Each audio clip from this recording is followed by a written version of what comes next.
Good afternoon, everyone, and welcome. Welcome to our City of Casey Council meeting on the 16th of May 2023, and I welcome all of you in the gallery. I'd like to start with introductions. My name's Nolene Duff and I'm the Chair of the Panel of Administrators this afternoon, and we have Miguel Belmar. Good afternoon. And Mr Cameron Boardman. Afternoon, Chair. Thank you. And we have our Chief Executive Officer online this afternoon watching the meeting, but we're joined by a number of our senior leadership team. And I'll start with Jen Bednar, who's the Director Customer and Business Transformation, James Collins, Director City Planning and Infrastructure, Callum Patty, Director Community Life, Steve Coldham, Director Community Services, and we're assisted this afternoon by Matthew Crane, our AV technician, Nicole Road, who's our Governance Support Officer, and a number of other staff supporting the meeting. So thank you everyone and welcome. I'd like to open the meeting with the Statement of Acknowledgement. The City of Casey proudly acknowledges the traditional owners, Casey's Aboriginal communities and their rich culture, and pays respect to their elders past, present and future. We acknowledge Aboriginal people as Australia's first peoples and as the traditional owners and custodians of the land on which we work and live. The Diversity Statement. The City of Casey is home to remarkable diversity with many cultures, languages, faiths and communities of worship, ages, LGBTQI+ identities and landscapes, together forming our rich and dynamic community story. From our first Australians to our most recent arrivals and every wave between, the City of Casey welcomes and represents all community members and their respective ambitions to live healthy, rewarding and happy lives. We recognise this diversity as our strength and we aim to share, nurture and celebrate it. Now move to item 2, which is the confirmation of minutes, and there's one set of minutes which was the council meeting of the 18th of April, and I seek a mover and a seconder to confirm the minutes of the meeting. Yep, I'll move those. Thank you, Mr Belmar, and a seconder. Seconded, Chair. Mr Boardman. All those in favour? Carried. Item 3 is declaration of interests. I've considered my obligations under section 130 of the Local Government Act 2020 and have no interest to declare in the meeting. I invite any other council officers or the panel members to declare any interests. I have nothing to declare, Chair. Thank you, Mr Boardman. Chair, I make a personal declaration with respect to the item concerning the libraries, being a member of that committee. Thank you. So that's item 5.2 and we will duly note that declaration of conflict. Thank you.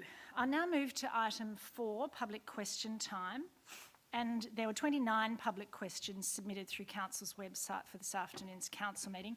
21 of those relate to item 5.6, which is on today's agenda. That's the item 5.6, the Manuka Road Development Plan. Thank you. Thank you very much for that feedback. We'll ask our team to address that. I thought I had a pretty loud voice, but I'll do better. Is that better? Good on you. Thanks for that feedback. Okay, I'll move to question 1. When will the state government, the VEC and the IBAC give the people of the City of Casey their right to vote for representatives by calling a council election ASAP, as it is the constitutionally protected right of the people to have duly elected representatives voted into office that represent the people and are for the people? We, the people, cannot and should not have to wait until October 2024 to vote for our officials. That's from Raymond Van Roost.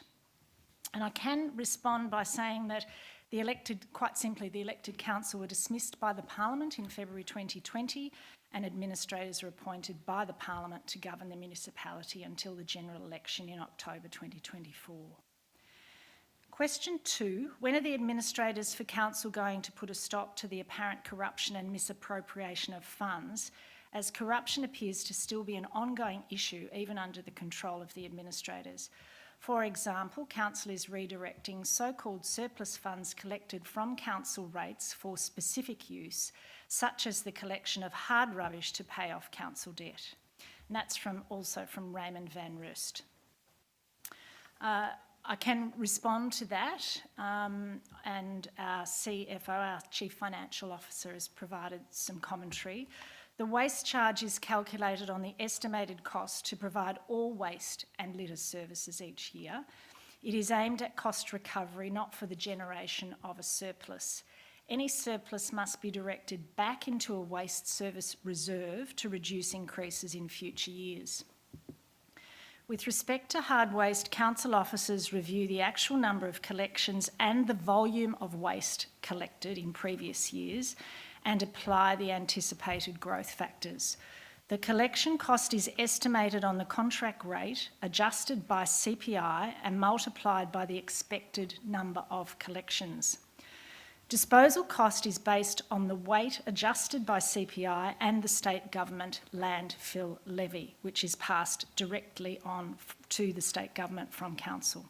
The total collection and disposal cost makes up the budget required to deliver the hard waste service, which is divided by the number of eligible properties. While each residential property in the City of Casey is entitled to 2 hard waste collections, actual take-up is less than 1 collection per household, and we set our budget accordingly. Only residents with a waste charge have access to the service and are the only ones contributing to the service. The waste charge applied to commercial properties does not include the hard waste service. A reconciliation is carried out by officers at the end of the financial year, where the costs incurred to deliver waste services are compared with the revenue that it has generated during the year. In the event a surplus is made, that surplus is transferred to a waste management reserve. The reserve can only be drawn down to fund limited waste-related activities and does not get absorbed with the other surpluses and does not go towards debt repayments. The waste management reserve is utilised to fund the following: absorbing shortfalls between waste expenditure incurred and revenue generated in some years, and absorbing external cost increases in waste management services rather than passing it on to the community. It should be noted that the City of Casey has very low levels of debt compared to similar organisations and will borrow primarily to fund major capital works where benefits will flow on to future generations. Council has not budgeted to borrow in the 2023-24 proposed budget. Council's current debt has been sourced from a competitive tender process and its repayments are based on an agreed repayment schedule at the time of borrowing. Council does not anticipate changing the current hard waste service as it is highly valued by the community. Question 3 is from Paul Greenman. How is it that we are putting building roads in the budget when we pay for roads from the fuel taxes? And in response, the fuel excise goes into the Australian government's general revenue, which is then drawn upon to fund transport infrastructure. Maintenance and upgrade of local roads managed by local government are funded primarily through rates. Council also receives recurrent and grant funds from the Australian government which contribute to the costs of renewal and upgrade of local roads. These funds are allocated to Council based upon an assessment of local road needs and relevant considerations including length, type and usage of roads in each local government area. These funds are only a small proportion of the total cost of maintaining and upgrading Council's local road network. Question 4 is from Emma Matern, and the question is, there are safety concerns, mental health is impacted, slower police response times and a lack of communication from our council body. Could you please enlighten us with your action plan? The community engagement survey showed that half of respondents were confident to say they felt safe, yet the plan implemented shows us you're willing to address funded graffiti removal and support of Neighbourhood Watch, in summary, in brackets. We need to know your position on the increased crime. Thank you for the question. The City of Casey is committed to creating a safe and inclusive Casey for all. We do this through various programs, grant applications and partnerships with organisations such as Victoria Police, Neighbourhood Watch Casey, the federal and state government, the Safer Casey Community Reference Group, and working with a range of community groups. Council's role in community safety is to work with police and other agencies collaboratively to prevent crime and antisocial behaviour. Council also plays an active role in the design and management of council-controlled and managed places. Community safety is everyone's responsibility, and we encourage residents to be proactive about their personal safety when out about in the community at home, as well as the role that council plays through a range of programs. We also encourage residents to report all crime to Victoria Police or through Crime Stoppers Victoria, which are well publicised. According to the most recent data from the Crime Statistics Agency of Victoria, the overall crime rate in the City of Casey was over 30% lower than the statewide average. The rate of crime is significantly lower than the overall average for the southern metropolitan Melbourne area. Overall crime in the City of Casey statistically has not increased to pre-COVID levels. Question 5 is from Kelly McGowan, and the question is as follows. Currently, Casey has no elected representatives, with so many concerns being raised from wildlife issues, traffic issues, density of housing and bushfire protection, to name just a few. Why have these decisions not been deferred until elected representatives are back in 2024? What is the rush to make these decisions? In response, the City of Casey is governed by the panel of administrators appointed by the Minister for Local Government in 2020 to fulfil the role of elected council. This includes making decisions at council meetings in the best interests of the Casey community and until a return to elected representation in late 2024. Question 6 is from Annette Newey. And the question is, the City of Casey values inclusivity and continues to accommodate individuals with specific needs. However, it is disappointing to know there have not been any arrangements made to accommodate those with hearing issues. Will the Council provide minutes of meeting to address the hearing impaired community and allow them to be included in Council meetings? In response, in accordance with the governance rules, minutes of council meetings are to be made publicly available on the council website 48 hours after the meeting. You can find the agenda and minutes for council meetings on the web page, and the link is Access Council Meetings, Minutes and Agendas. Council has a number of options available to support individuals that are hearing impaired. If a person views the council meeting via the live stream, they are able to watch the meeting with auto captions. Following the meeting, the streamed recordings are made available on the council website, which includes the auto captions. If a person attends the council meeting in person, a hearing loop is available from the box office or visitor liaison and security. Question 7 is also from Annette Newey. Endorsed by Casey Council since December 2020, the Smart City Launchpad program outlines many of its upcoming projects. The Sustainable Development Goal 11, also known as Smart Cities or 20-minute cities, is a model initiated by the United Nations and trialled in chosen cities from various countries with the objective of reducing private car ownership. Knowing how much we rely on our cars as a means of transportation, has the Council been transparent with the community about these crucial details before it signed the City of Casey to take part in this program? In response, Sustainable Development Goal 11, Sustainable Cities and Communities, is about making cities and human settlements inclusive, safe, resilient and sustainable. The United Nations website provides more information on the goals, targets and indicators of Goal 11. On the other hand, the 20-minute neighbourhood is part of the Victorian Government's long-term planning strategy, is all about living locally and enabling people to meet most of their daily needs within a 20-minute return walk from home. More information can be found in the Plan Melbourne 2017 to 2050 website. The City of Casey has been transparent with the community in developing the Smart Casey Launchpad. During 2020, we engaged with Casey residents, local businesses, partner organisations and employees through several online workshops and surveys to understand the smart city priorities across the community. A general public survey was launched with 187 respondents and 10 consultations were held across the general community, business community. Casey contractors and suppliers, sustainability sector, community service organisations and startups, and tech companies and smart city vendors. There were in total close to 155 attendants. In addition, we consulted with staff and students across 6 entities within the Casey education sector, as well as the Smart City Advisory Committee, which consisted of 12 smart city leaders from within the Casey community. We also have a community reference group that meets on a quarterly basis to share their insights and contribute to the implementation of the Smart Casey Launchpad.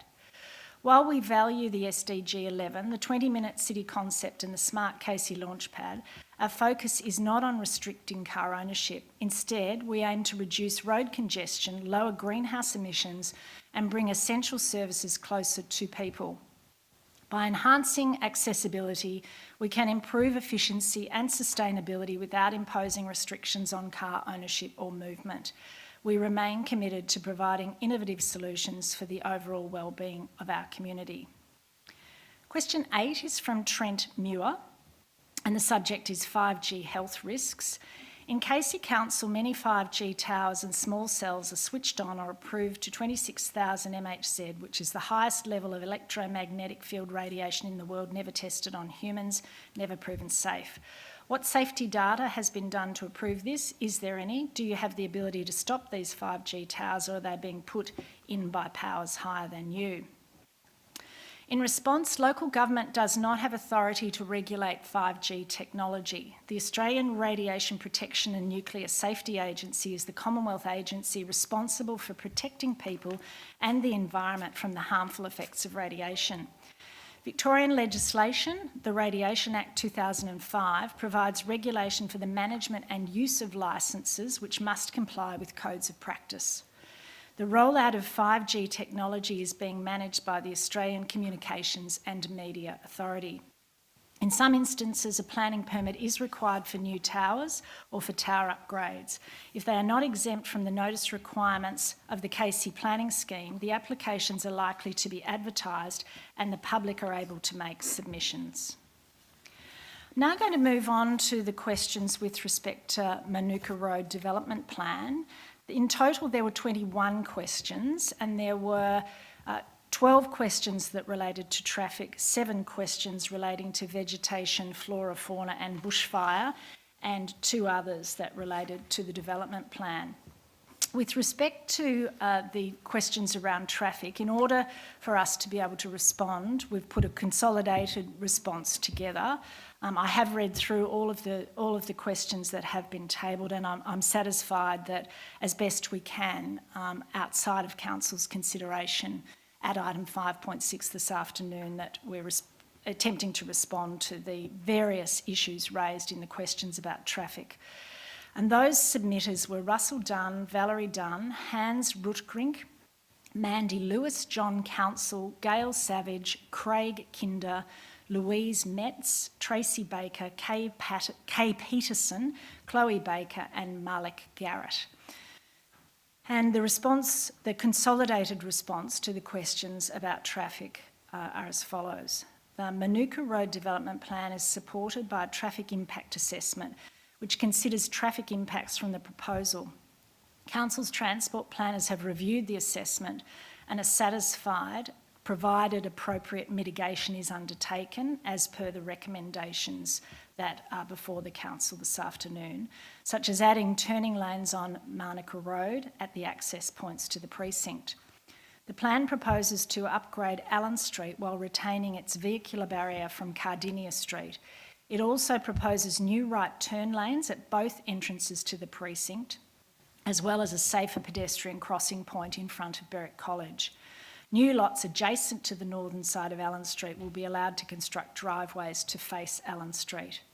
The plan also proposes a shared use path along the eastern side of Manuka Road, which links to Allen Street, allowing for safer access to Allen Street and Akuna Park. A 1.5 metre wide footpath is proposed along Allen Street. The widening of Manuka Road is outside the scope of the development plan process. Council's parking compliance team has previously received several requests for parking patrols in the vicinity of Berwick Secondary College, and officers have attended on each occasion and issued infringement notices where appropriate. The team has also scheduled to patrol the area during times identified in the upcoming weeks. Residents are encouraged to request parking officers on Council's website or by contacting the customer service team by phone or by email. The next group of questions, of which there were 7, relate to vegetation, flora, fauna and bushfire impacts. And those questions were from Hans Rutgrink, Rosalie Council, Cindy Waddingham, Kelly McGowan, Gail Savage, Hannah Forsyth and Malik Garrett. So in response to those matters in a consolidated form, the development plan identifies trees and significant vegetation to be protected, as well as requiring new tree plantings throughout the precinct. While there are some trees planned for removal from the precinct, the tree protection measures set out in the plan are generally more rigorous than would be typical of development plans in a growth area setting. The plan proposes the retention of significant trees within the managed open space area while maintaining underlying vegetation as grass understory to reduce the risk of bushfire. This is consistent with advice from the planning panel. Bushfire controls in the plan have been informed by recommendations from the Country Fire Authority and include minimum fire rating standards for building construction and required setbacks to prohibit residential development in areas most at risk. The Cardinia Creek Parklands is under the management of Parks Victoria and is located outside the boundary of the precinct. The precinct is separated from densely vegetated areas of the parklands by the Melbourne Water Pipeline, which is currently under controlled access. The wetlands immediately northeast of the precinct will be transferred into public ownership, which will allow for better protection of vegetation and animal habitats. The plan requires all residential lots to include a minimum of 1 deep soil zone and at least 1 canopy tree within the front setback.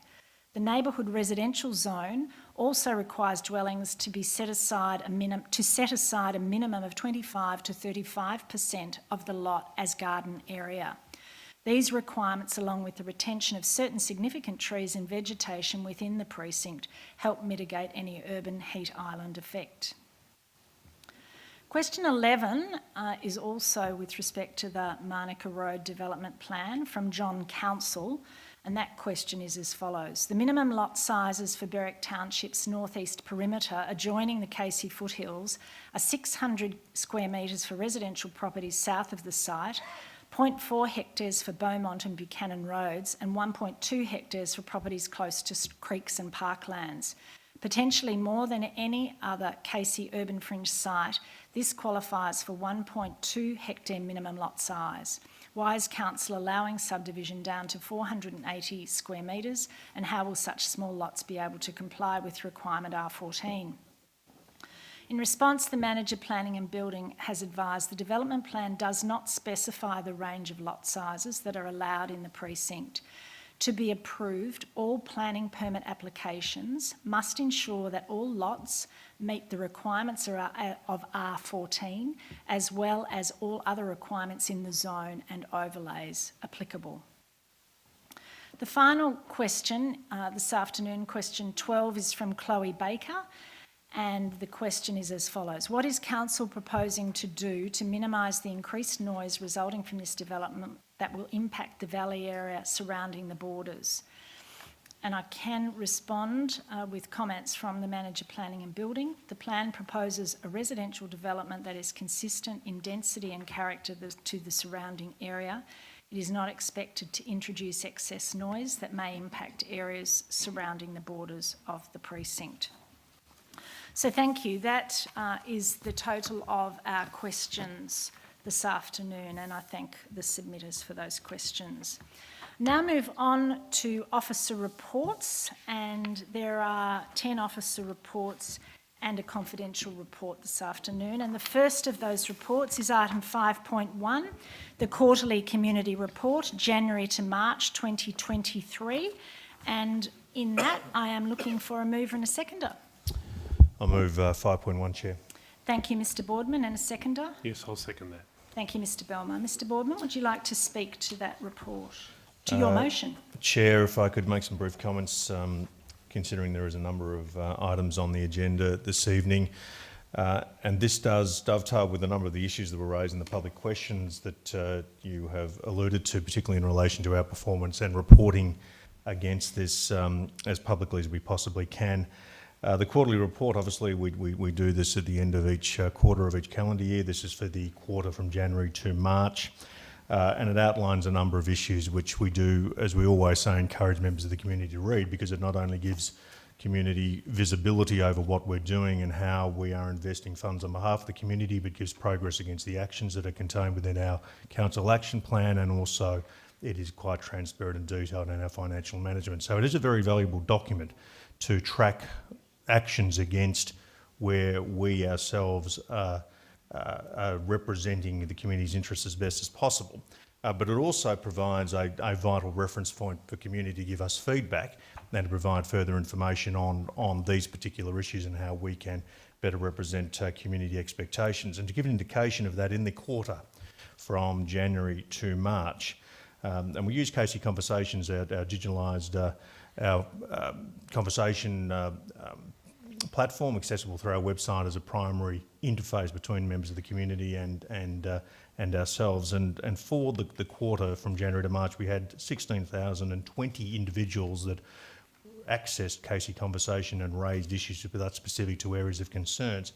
But in addition to that, there was 1,576 community feedback submissions specifically relating to the 12 major projects that were referenced in last quarter's community report, and were obviously actions within this quarter as well. So hopefully that gives the community confidence that not only we have a range of methods that we are engaging with the community, but there is vitality in receiving those submissions, getting the feedback, inputting it into our decision making, and ensuring that we are visible and understanding of what community expectations and feedback is. This report also gives us an opportunity to talk about what we as administrators are doing in our role, which seems to be something that community does require further clarification from time to time on it. So it talks about the activities, the engagements we've had with members of the community groups, individuals, the council activities. It talks about our community capital works projects. There is $227 million of capital works over 540 individual projects that are ongoing in the municipality. A number of them the road projects, a lot of recreational reserves, a lot of other capital works that are being upgraded and as facilities become renewed and so forth. I've spoken about our financial performance, but quite specifically, one of the key areas of transparency that we need to communicate with the community and statutorily be very visible on is any contracts that are awarded over $5 million. There was a couple of questions in public question time in relation to health, wellbeing, community safety. Strategy 5.1 specifically addresses key health and wellbeing needs by the community, connecting people to community and services. There's a number of actions contained within Strategy 5.1 which that particular members of the community might find of interest on how we are addressing some of these issues, as I said, that are being fed back to us through those various platforms. And also Strategy 1.6 creates and maintains safe and clean open spaces and places, and how we track our actions against that to ensure that all of those investments, those capital works, those other initiatives and vital projects are correlating with the feedback we receive, but also overall strategic ambitions within our action plan. Chair, one further aspect I would like to raise in this agenda item is, in this community report we have articulated and presented concept analysis around the master planning for this precinct, for the Bunjil Place precinct. And it outlines where we see the future use of this precinct, particularly as it relates to connectivity between Fountain Gate Shopping Centre and also transport and other accessibility issues within this area, how we can leverage the land that exists just behind me here, Chair, to make it much more accessible, to give much more vibrancy to community activities, to infrastructure, to facilities. And that is something that I think we do want to further engage with the community, get feedback on, and to incorporate that feedback and thinking into our future decision making. So with those comments, Chair, there's an extraordinary amount of information in these reports. It is one of of a number of methods that we use to communicate with the community, but it does go a long way to, I think, addressing some of the questions that we do get from time to time. And with those comments, Chair, we do encourage members of the community to take the time to research, to review, to continue using the platforms that we provide accessibility to give feedback to, and to ensure that we are tracking our progress as best as possible. Thank you. Thank you, Mr Boardman. Mr Belmar. Thank you, Chair, and thanks to Mr Boardman for a comprehensive overview of the quarterly report. I want to confirm for the community that I've also considered and read the report. It sets out the work that's been done by Council in the period of January through to March. It's, as usual, an excellent report, and I want to thank those members of Council staff who have put together this report in a manner that is straightforward and easy to read. It sets out each of our strategic objectives and how we have been not only meeting them, but also identifies where work is still to be done. I also want to note the financial statements that set out in an easy-to-read manner Council's financial performance over that period, and I'm also satisfied with the information we're provided with relation to that issue. So with those comments and adopting also the comments of Mr Boardman, I'm happy to second this motion. Thank you, Mr Belmar. I'll put the motion to the vote. All in favour? Carried. Item 5.2 is the KC Cardinia Library Corporation Budget, Library Plan, Strategic Resource Plan and Facilities Development. And I invite a mover and a seconder for the report. Yes, I will move that. Thank you, Mr Belmar, and a seconder. Seconded, Chair. Thank you, Mr Boardman. Mr Belmar, would you speak to your motion? Thank you, Chair. It's my great pleasure tonight to move this motion. In fact, I'm moving the adoption of a number of documents, key documents with respect to the Cardinia KC Library Corporation. It's an important evening because it is the first time that we do this as a council, as being the only member of the KC Cardinia Library Corporation, given the changes that were made to our corporate structure in the last 12 months. It's an excellent report that sets out how the library is going to do the work that it continues to need to do and to provide services to the community in its new structure. The budget sets out the contributions that are being made by both council and by state government to that budget and how it will be spent. I note in particular that there's been a reduction in income because of the separation from Cardinia, but nonetheless the budget sets out that the work that we've done and the services that are offered will continue to be offered.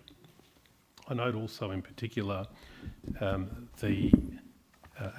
attachment to this report is the ongoing facilities development plan, and I want to note that it sets out what are our current library facilities, being Bunjil, Cranbourne, Doveton, Endeavour Hills and Hampton Park, and the report sets out what the opportunities are for facility improvement at each of those libraries.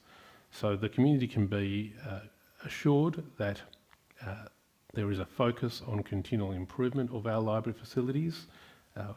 Here at Bunjil Library we have the key library asset, no doubt, but nevertheless there is a focus on each of our branches throughout the network and to ensure that opportunities are always available to improve each of those. And for example, I note that over the next few weeks we will be formally acknowledging the opening and the work that's been done at the Endeavour Hills branch to improve the service that is done there. So I want to assure the community that the changes that were made over the last 12 months to the corporate structure of our library services has not affected the ongoing provision of services, and in fact it's a great time and opportunity for the library to engage with a different way of doing business, and this budget and these plans show that it is certainly doing that. I want to thank the staff of the library for the way that they have engaged with this process to ensure that the delivery of our library services is an excellent one for the future. And with those comments, I'm happy to move this motion. Thank you, Mr Belmar. Mr Boardman. Chair, we've spoken at length over several months, possibly longer, around the change to the corporate structure to the Casey Cardinia Library Corporation. I think we acknowledge that the title of the corporation itself is a little bit of a misnomer, considering that Cardinia is no longer party to the libraries, albeit they still remain in the title, which may be something the corporation itself may consider in the future. It is not gratuitous at all to thank the work of Mr Belmar, Mr Coleman, Ms Perizzo and other members of the Casey staff. What has been a significant change exercise, something that was foisted upon us. We did not do this or undertake it by choice. It was as a result of statutory change, and we do believe that we are the first, and we remain the first in the state to go through such an exercise of divulging ourselves of the previous ownership structure into the new corporation, and one which we rightly are proud of, not just because of the way and the professionalism from all the staff here at Casey and all the staff within the library itself, but the minimal, if any, disruption it made to the library and its continuous services to all members of the community. It is one which other municipalities are looking at with a degree of respect, and certainly are taking on board the learnings that we can provide them as they themselves are faced with similar challenges. But I do need to note that it is something that from a community usability basis we are extremely proud of, because roughly about 36% of not just the total Australian population but the Casey population access our library services. There's over 9.3 million registered library members in the country, and of which there are tens of thousands in the municipality itself. So it's not just a place these days to go and borrow books and to use for community facilities. There is a range of digital services, there are meeting facilities, there are community events, there are other activities for seniors, for community and youth groups, for other parts of our society to access these world-class facilities across various locations within the municipality, but one that requires a professional, well-run, well-led organisation to do so. And an organisation with a budget expenditure of around $8 million a year is not a small organisation. It employs over 70 staff. It is a significant organisation, and one which we do have a significant degree of pride, and I'm sure that is shared throughout the community as a whole. So thanks to Mr Belmar, Mr Coleman and Ms Perizzo, other members of the Casey staff, and all members of the Casey Cardinia Library Corporation themselves on another year coming out of COVID to reset all of the in-presence activities and services, and we wish them every success in the future, consistent with what's in their development plan that we are adopting this afternoon. Thank you, Mr Boardman. You've both summarised it extremely well. I think the regional library is one of the most highly valued of council services, and rightly so in terms of the contribution that council makes financially on behalf of its community. Very highly valued and highly loved, and I think we are very well resourced within this municipality. In addition to the budget allocation this year, there's also some expansion of outreach, which I think is also an important addition to the work of the library. So I'll put the motion to the vote. All in favour? Carried unanimously. Item 5.3 is planning for Clyde Park Sports Precinct, and the report commences on page 125 of the agenda. Do I have a mover and a seconder for the recommendation? Chair, I'll move item 5.3. Thank you, Mr Boardman, and a seconder? Yes, I'll second that. Thank you, Mr Belmar. Mr Boardman? Chair, we are only noting the status of the Clyde Park Sports Precinct and the preliminary studies associated with the development of the precinct. This is something that's been going on for some time. There is approximately 82 hectares of land in Clyde, which over the next 20 years could facilitate the delivery of a regional active open spate facility that we will colloquially call the Clyde Park Sports Precinct. It's only an interim name. What its final name will be subject to further community engagement and consultation, but it as a precinct could potentially in time provide services and facilities for sports such as baseball, softball, rugby league, rugby union, hockey, gymnastics, AFL, cricket, athletics, and other activities which are guided by the provisional ratios recommended in our Leisure Facilities and Development Plan. The reason we're noting this today and particularly structuring this on the basis of a 20-year investment is many members in the Casey community would be aware that by 2041 the population of this municipality could grow to over 550,000 people. To provide adequate recreational facilities and other community infrastructure facilities, planning to not just meet current but future community requirements, taking consideration the growth aspects, but also taking consideration that we need to renew assets on an ongoing basis to ensure that community facilities are made fit for purpose and contemporary to modern community expectations. There is a significant amount of planning time required for this to happen. And so this particular precinct, whilst it could be 20 years into the future before it was fully realised, the planning has already commenced. It needs to continue to fully realise the significance of the site and ensure that there is adequate time for all of the interests from the sports providers, from the recreational providers, from those who live within the municipality that ultimately will be users of the facility to be engaged, consulted and to feed into the overall development plan itself. It is going to be part of a planning scheme amendment. The preliminary studies that will be undertaken to affect this overall engagement will be a feature survey, will be a geotechnical investigation, soil contamination investigation, cultural heritage management plan, flora fauna studies, access movement studies, integrated water management strategies, servicing layout studies, which will result in a master plan. There will be a functional layout plan and an opinion of the probable costs, which could be, as we've articulated, by comparison with Casey Fields, it could be upwards of $120 million.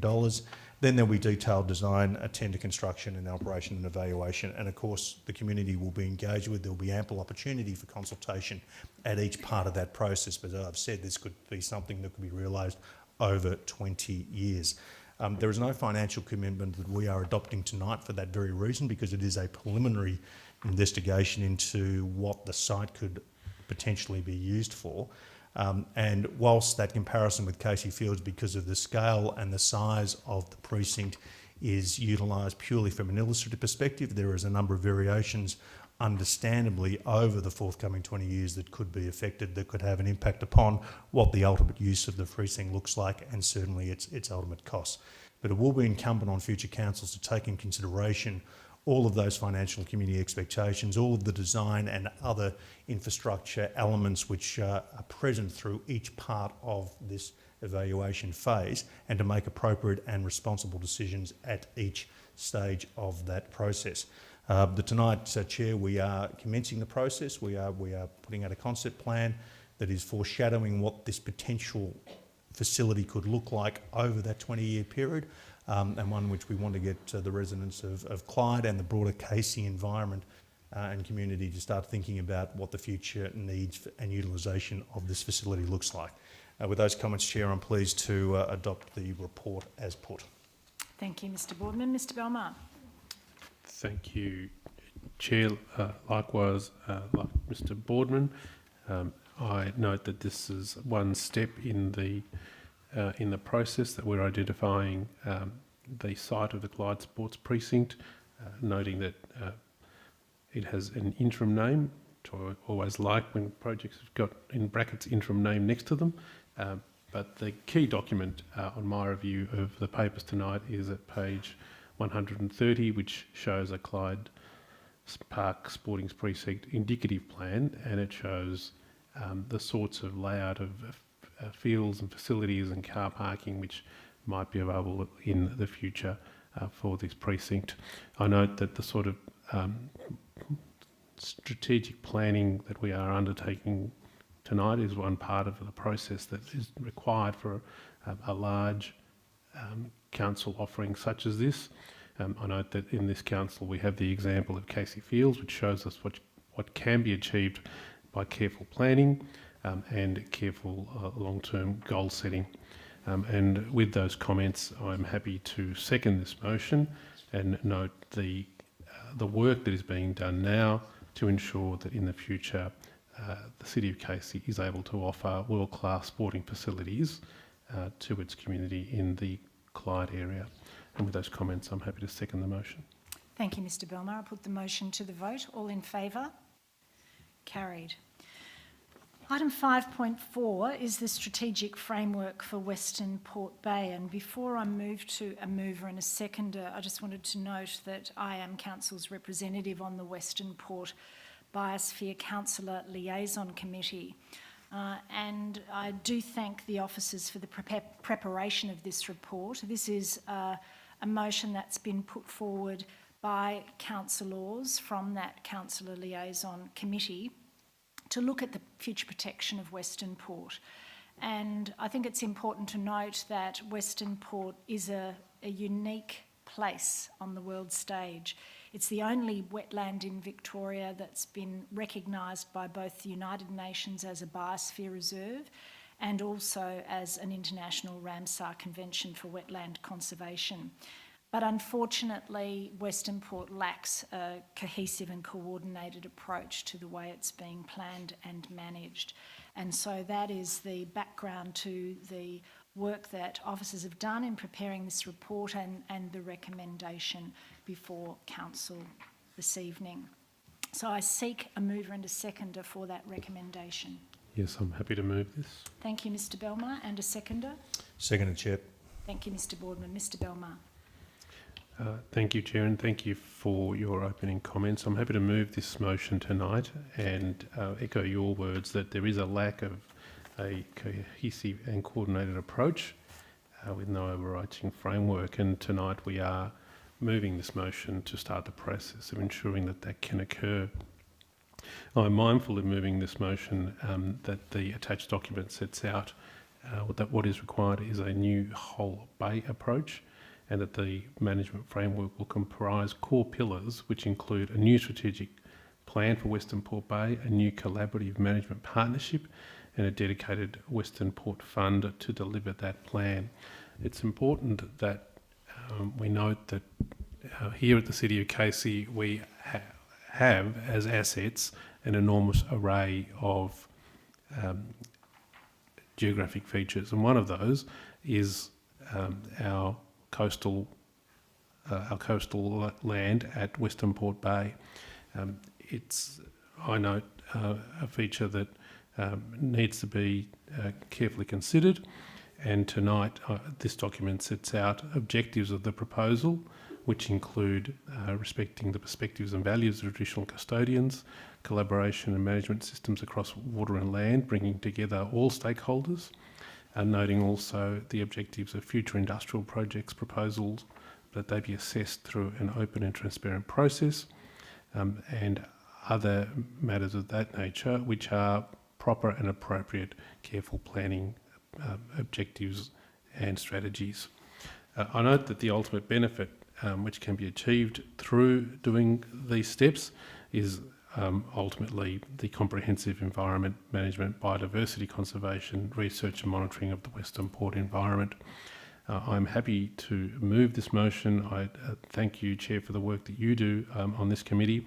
I note that it's important that we as a local council join with other local councils and other stakeholders to ensure that Western Port Bay is not a second order issue, but is maintained as a primary issue with respect to protecting its biodiversity and to protecting its assets.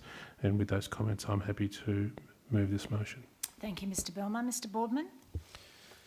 Thank you, Chair. Acknowledging your contribution to the development of this report and echoing Mr Belmar's sentiments.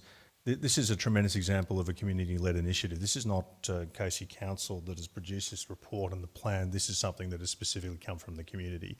And I think we've got to acknowledge that with such active community groups on such a vital part of Victoria's coastline and overall environment, to have organisations such as the Western Port Community Steering Group representing and including the Biosphere Reserve Foundation, chair of which you are a member, the Save Western Port Foundation, the Phillip Island Community Society, the Victoria National Parks Association, and also involving many other community groups and councils such as Environment Victoria, the Crib Point Action Groups, the Blue Wedges Incorporated, the Port Phillip Conservation Council, the Crib Point, Stony Point Foreshore Community Management, the Southern Peninsula Indigenous Flora and Fauna Association, and the list goes on to be involved in something that I can recall back in a past life 25 years ago where there was an attempt at that stage to have a consolidated and all-encompassing strategic plan for Western Port, which coincided with the listing of the Ramsar classification for its biodiversity importance, and 25 years ago that was unachieved. And that was led at some of the highest ranks within the state government, to now be in a situation 25 years later to have a community-led initiative, one of which we are proudly endorsing tonight, to set the standard and the framework for the management of the Western Port region as a whole. I think is a monumental outcome. It also needs to be considered along the lines of the range of other studies that are undertaking at the moment, particularly from Melbourne Water and the Department of Planning around coastal and tidal erosion within some of the towns and some of the precincts within Western Port, which will have implications to future planning decisions because there are some significant environmental challenges that those particular townships are faced. So to have consolidation of the challenges, identification of the issues, to bring the community groups together on a consistent framework that now forms the basis of action, hopefully from the state government, is a sensible and an applauded outcome, and one which I think we're all very pleased to be agreeing with and endorsing tonight. Thank you, Mr Boardman. I'll put the motion to the vote. All in favour? Carried. Item 5.5 is the subdivision policy for new estates. Do I have a mover and a seconder for the recommendation on page 142? Chair, I will move the recommendation as put. Thank you, Mr Boardman. And a seconder? Yes, I'll second that. Thank you, Mr Belmar. Mr Boardman. Chair, I don't intend to make too many comments around this. It is an operational policy that is a revision and an ongoing piece of work to update the September 2017 policy. However, the intention is to provide guidance to key stakeholders on matters relating to the sustainable, efficient and appropriate subdivision of land in the City of Casey. The policy does provide directions on specific issues that are prominent in regards to sealed road access to development sites, other infrastructure provisions pertaining to Section 173 agreements prior to commencing of development. But what we are adopting tonight is endorsement of council officers to further review the subdivision policy to provide clarity to the development community and other stakeholders as it relates to transport and movement, water management, open space management, environmental considerations, infrastructure, image, character, housing and other utilities, and to continually evolve the policy to ensure that we are meeting all of the relevant statutory obligations and taking consideration the planning scheme and other community inputs into how new estates are developed within the City of Casey. So it's an evolving document, one which will be ultimately revoking the 2017 policy with the development of a new policy over time that will be referenced, as I've said, for guidance and consistency with the development community as it relates to all new developments within the municipality. Thank you. Mr Belmar. Thank you, Chair. I adopt the comments of Mr Boardman. It's important that we maintain our policies up to date. It's important that our officers are able to review policies such as this, which are used by the community to ensure that we have proper and orderly planning in the City of Casey, particularly for new estates. I note that the opportunity is there for this to be a public-facing document so that developers and members of the community know exactly what requirements they need to achieve when going forward with a subdivision. And so with those comments, I'm happy to second the motion. Thank you, Mr Belmar. Put the motion to the vote. All in favour? Carried. Item 5.6 is the Manuka Road Development Plan, and I just wanted to make some introductory comments in addition to the responses that we've provided to questions. Obviously, there's a lot of detail in the report. But just to clarify, the purpose of the development plan is to guide future planning permits for residential development in the Manuka Road precinct. And it's been prepared by council officers in line with the 2021 decision by the Minister for Planning to rezone the precinct to a neighbourhood residential zone. So the development plan aims to set the framework for housing in the area that's generally consistent with the surrounding neighbourhood and provides guidance to council on future subdivision and permit applications. The community have raised a number of issues with respect to the development plan, as we've canvassed in the extensive list of questions, including concerns around traffic management, generation of additional traffic, bushfire risk, protection of vegetation, drainage, and there have been, in the officer's recommendation, which the council will consider tonight, a number of amendments to the draft plan in response to the submissions. The participation and consultation has been quite extensive, and the draft plan was made available for over 7 weeks for submissions to our engagement platform. Information drop-in sessions were held in December and notices sent directly to residents in the adjoining area, and 85 written submissions were provided during the consultation period, which have been canvassed extensively as well. So the updated development plan and the recommendations aims, and council will consider this tonight, to balance the concerns of the council, the community agencies such as the Country Fire Authority and the applicant, to provide the best possible future outcome. So that is the matter before us and for consideration this afternoon. So I'll move to item 5.6 and seek a mover and a seconder for the recommendation on page 147. Yes, Chair, I'll move this motion. Thank you, Mr Belmar, and a seconder. Chair, I second the recommendation as put. Thank you, Mr Boardman. Mr Belmar. Chair, tonight I'm moving the motion that is recommended by officers, and that is that 1, we note the outcome, and 2, we adopt the finalised Manuka Road Development Plan attached to the papers. I want to thank you for your opening comments, which set some background and for what we are doing tonight as a council. I note that this development plan is one step in the process. In May 2021, after what's described in the papers as a multi-year planning process, the Minister for Planning approved a planning scheme amendment for the rezoning of this site. When I consider the documents, what I see is a carefully considered and set out development plan overlay that identifies the constraints of development at this site, and analyses what those constraints are, considers how they can be addressed.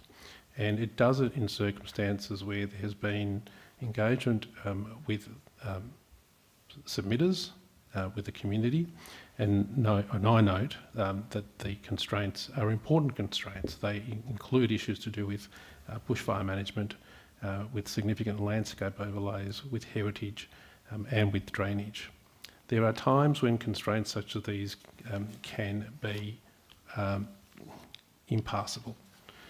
But this is a development plan that has considered each of these constraints, and through the work of council officers and the submitters, those that have considered this plan in its draft form, council has been able to come up with solutions.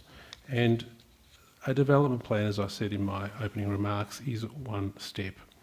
So with respect to bushfire, what has been proposed is increased setbacks after advice from the CFA. What is proposed with respect to traffic is, as another example, is a pedestrian traffic refuge. There is also a proposal for an additional requirement to add and ensure the separation of Cardinia and Allen Street. So matters such as this are matters which take what are otherwise a constraint and then provide a solution. And ultimately, that is what orderly planning requires. It requires that conflicting and sometimes what can appear to be very difficult to balance competing interests, that they are in fact balanced, and that a solution is achieved.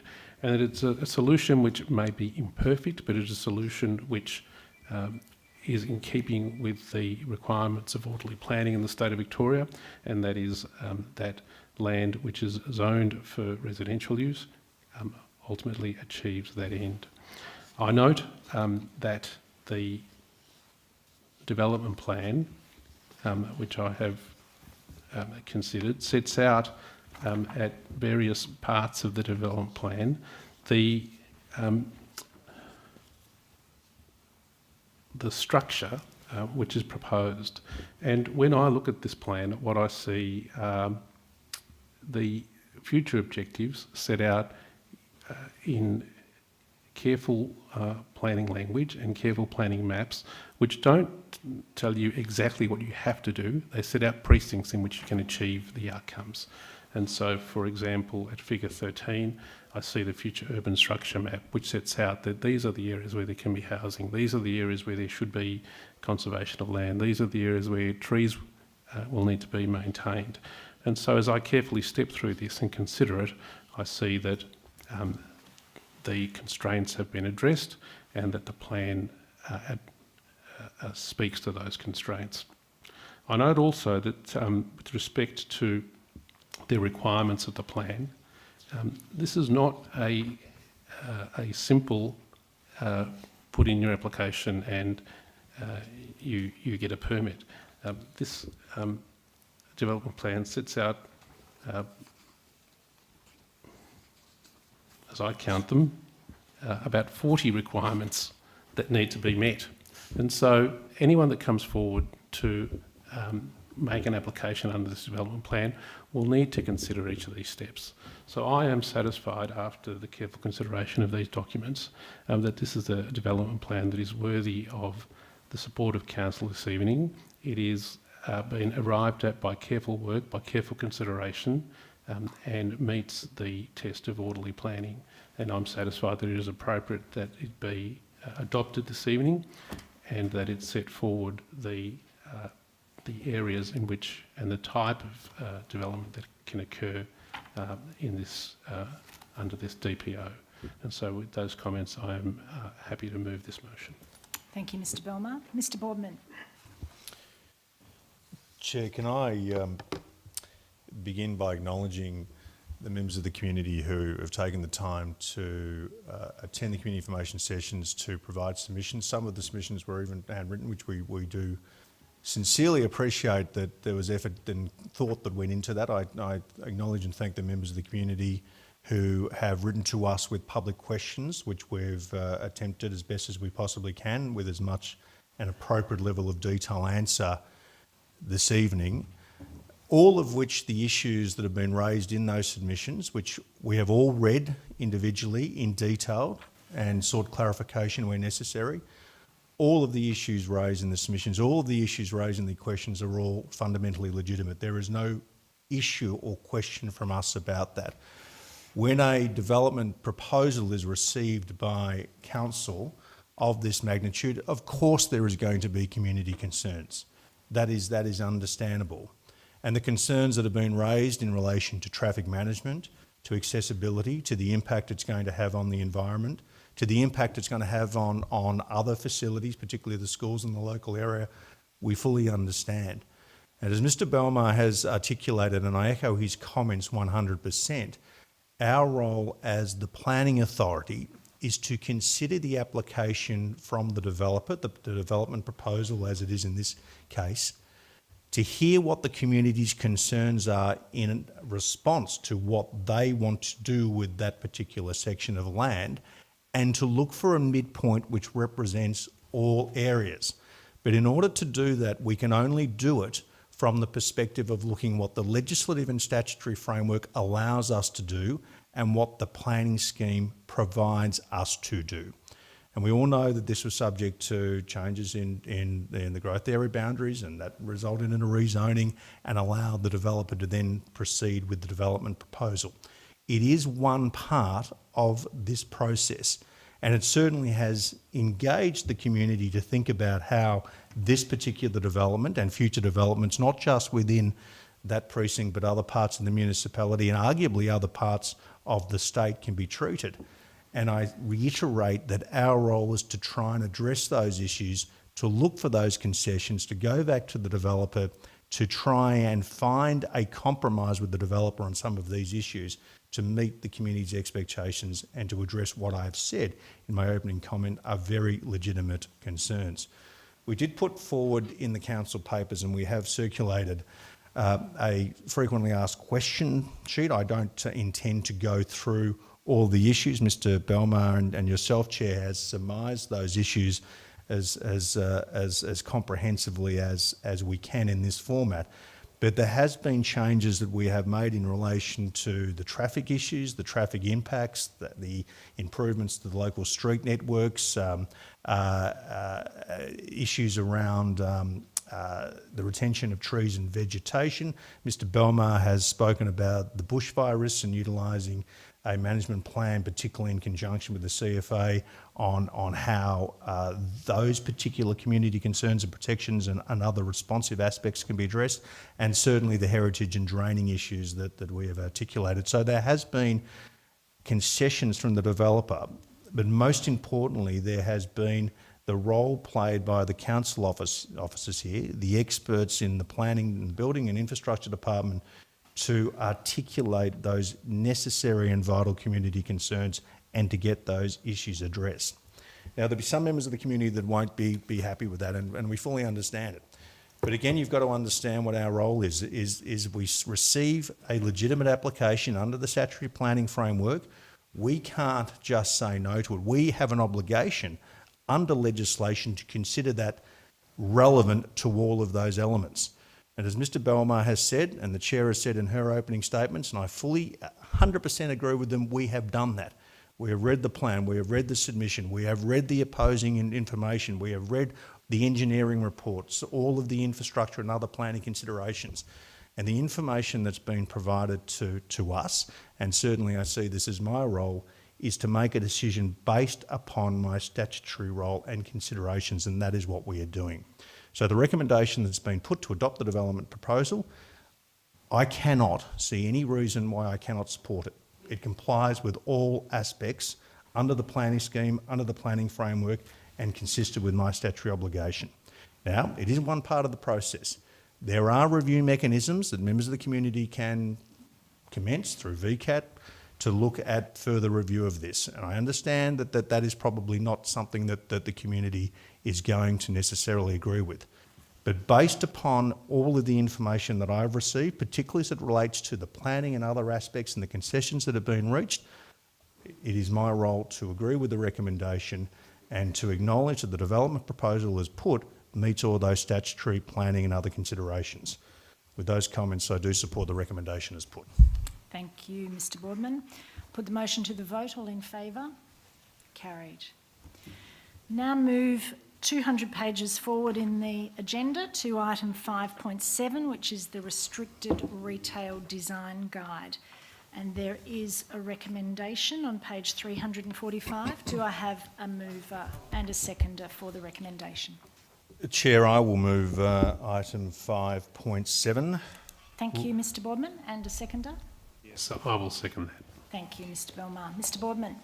Chair, I do note that in the council papers this item might be incorrectly noted as item 5.1, but we are moving item 5.7, the Restricted Retail Design Guide.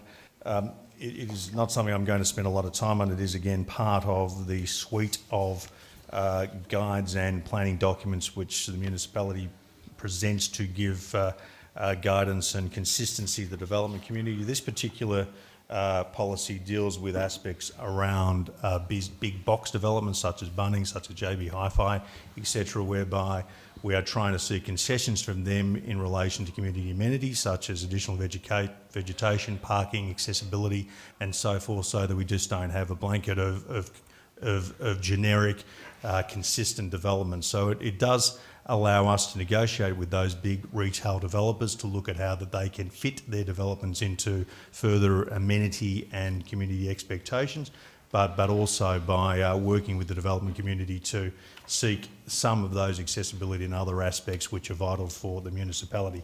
So it does provide objectives around giving assistance to proponents, consultants, developments on how to deliver against council's design agenda. It ensures that The development proposals of restricted retail premises achieve quality urban design, landscape design and architecture design outcomes as I've articulated.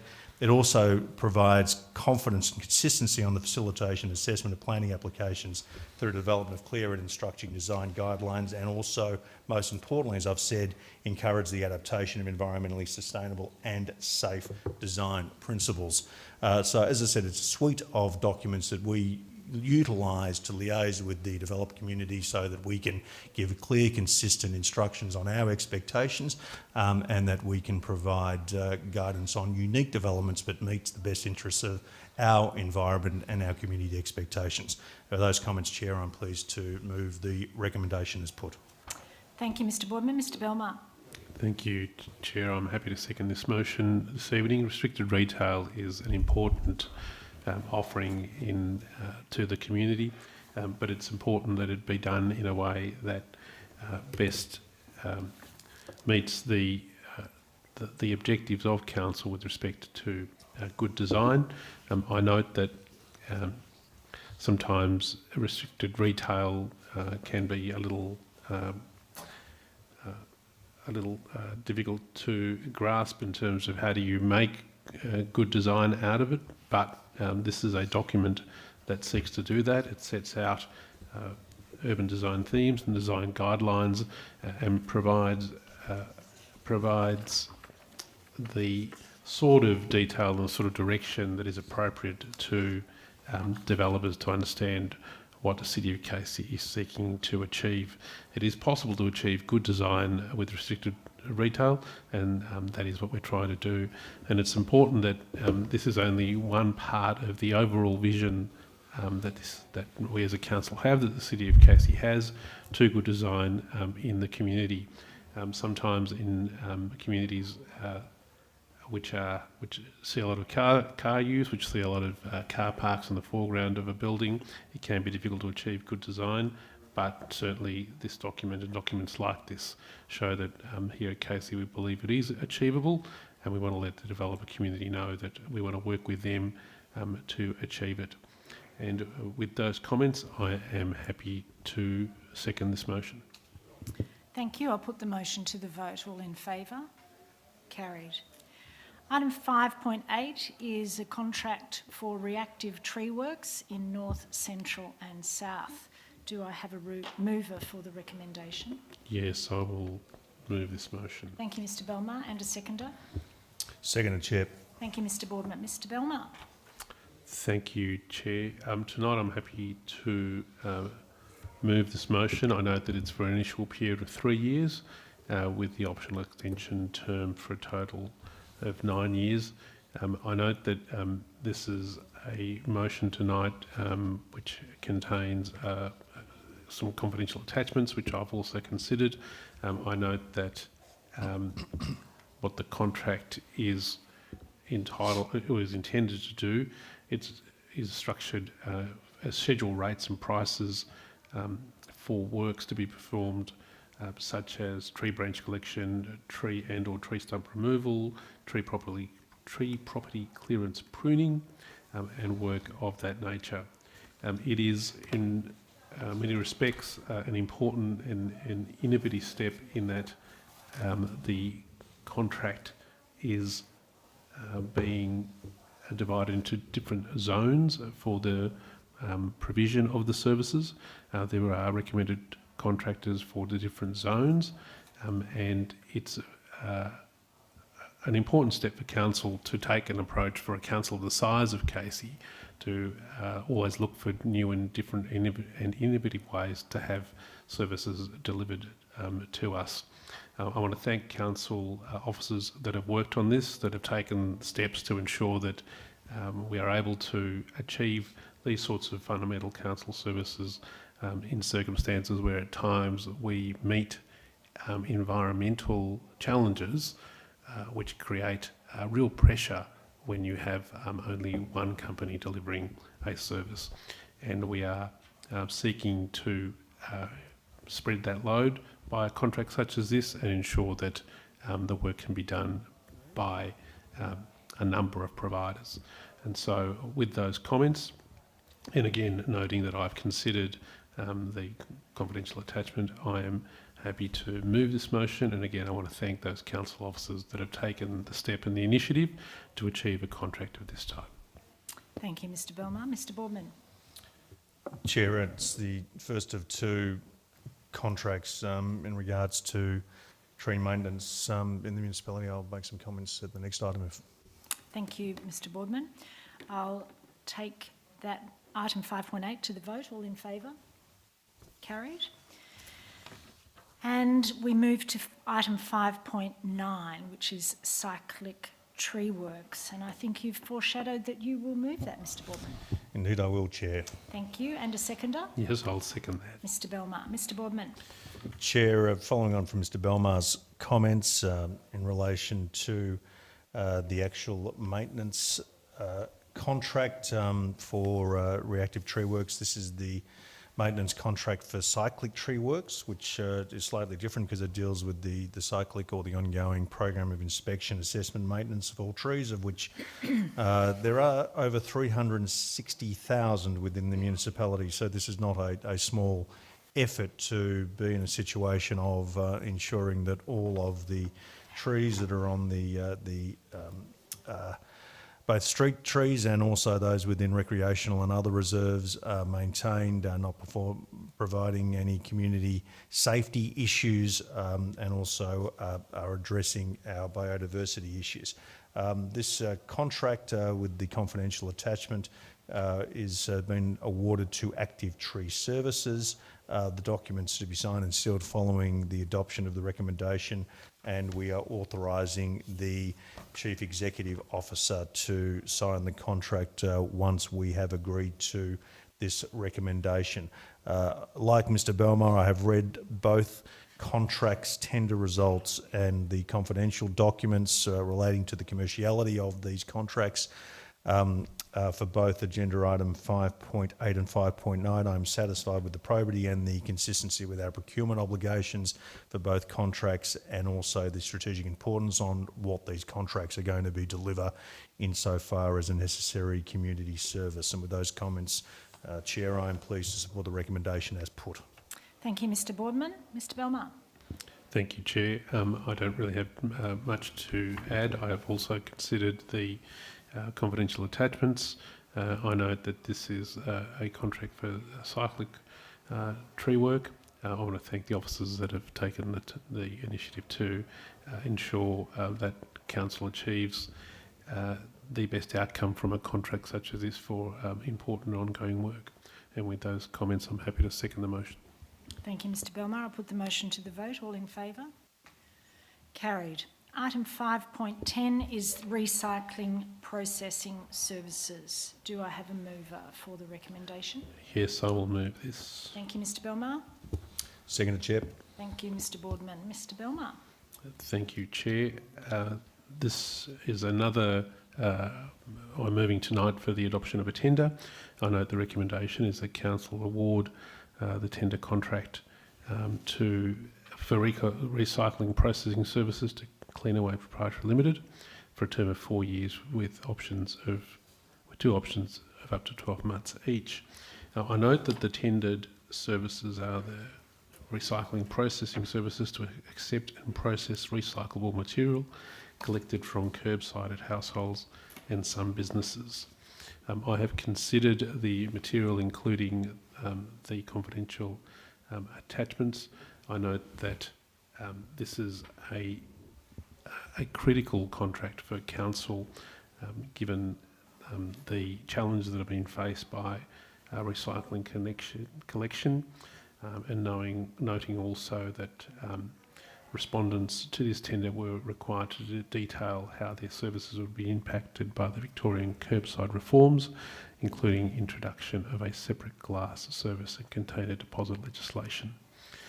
I note that there were two submissions, and that the tender analysis process was engaged, and that it considered not only price but considered an analysis which included conformity requirements, mandatory assessment criteria, company references, community benefit, project methodology, relevant experience, capacity of its personnel, and capacity and experience of subcontractors, and finally price.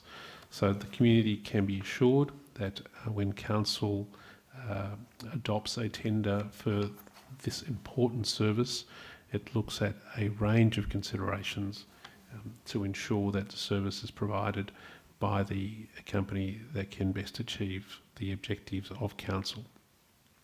And with those comments, I am happy to move this motion.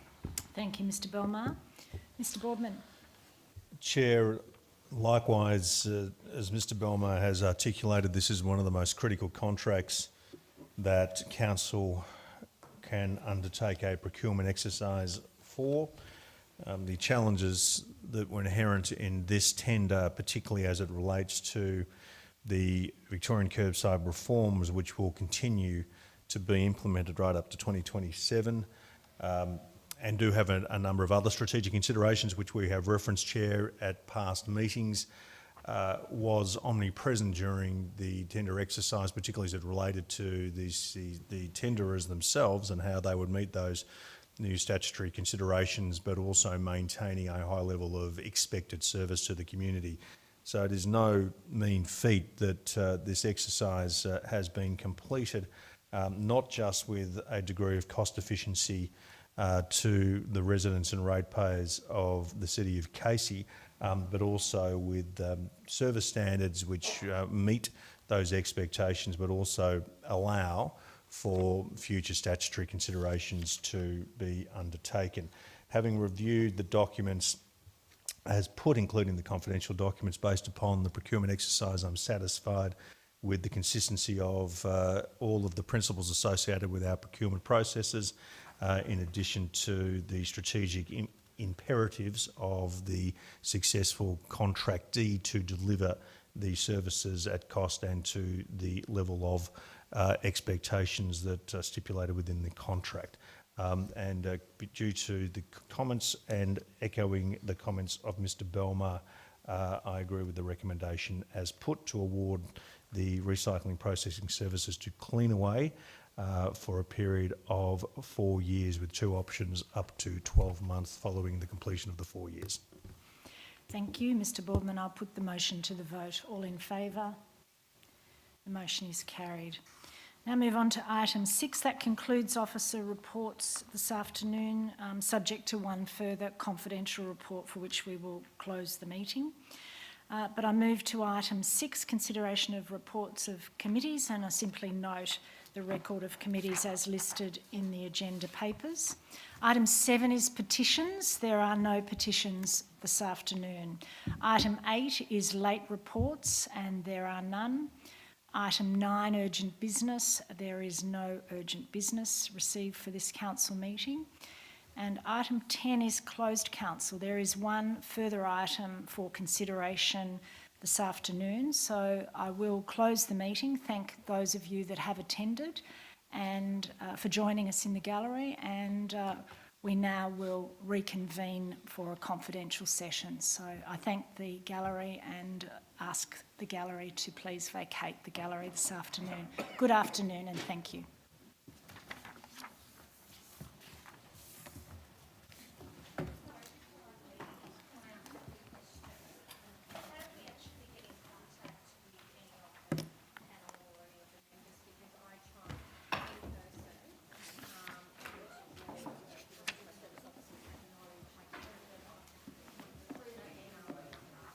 Yes, if you look at the council website,